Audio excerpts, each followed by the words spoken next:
The Lindenwood University community is mourning the loss of faculty member Rift Fournier. LUTV's Jennifer Bruhn spoke with Fournier's colleagues and students about how he'll be remembered.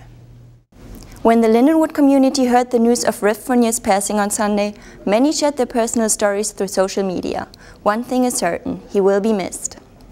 But despite the sadness over his passing, the Dean of the School of Communications, Mike Wall, says Rift was the kind of person who wouldn't want us to grieve. Despite the sadness of the day, it's hard for me to think of Rift and not smile, because Rift is not a person who would want us to grieve, but he is a person who would want to be able to remember his enthusiasm for what he did. Rift wasn't afraid to tell you what he was thinking.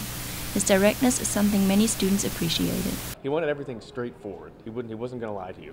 And I think that was probably the most respectful thing that I remember about him. So if you came to talk to Rift, you better be prepared to hear what he honestly thought, because that's what you were going to get. Lindenwood University President Dr. James Evans agrees. He was brusque but always kind in expressing his feelings and perspectives on various human situations.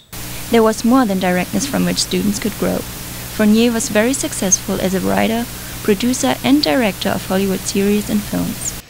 His students always admired and adored Rift. They were fascinated with his stories, most of which were completely true, and he was quite beneficial to the students in the terms of providing a perspective and a treasure trove of experience that they simply couldn't get from anyone else. I think that our students will remember him as someone from whom they could take criticism and understood that he was always trying to make them better, and that is an art for an instructor to be able to do. Some students expressed their feelings about the loss, even if they only had limited time to get to know him. The first thing that Rift said when he came into class was on the first day that "Welcome to insanity." That is something that I'll never forget, and Rift himself is someone that no one will forget, and I'm lucky to have had him as my professor.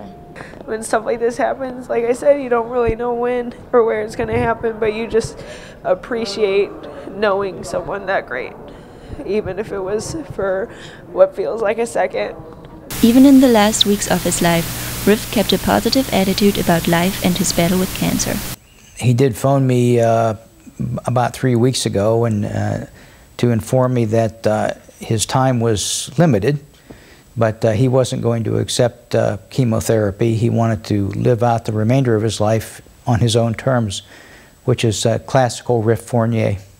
Fournier began teaching at Lindenwood in 2007. He taught courses in the mass communications and digital cinema arts programs. The university is planning to hold a memorial service for Rift Fournier. It is scheduled for this Sunday at 1 p.m. in Young Hall Auditorium. Young Hall is located on the school's St. Charles campus. For LUTV News, I'm Jennifer Bruhn. Before Rift passed away, he recorded a video message for his students. In it, he says he's accepted his fate and he is grateful for the time he was able to spend with his family and friends.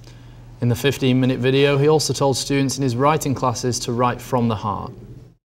Anyone who's ever been in my classes knows I have always told you I can't teach you diddly. I can help you learn. And that has always been my mission, to help you learn, to discover in yourself what you already know. That has been my great privilege, and thank you for allowing me to have it. See you later. He was born in Omaha, Nebraska. He's survived by 4 children and several grandchildren.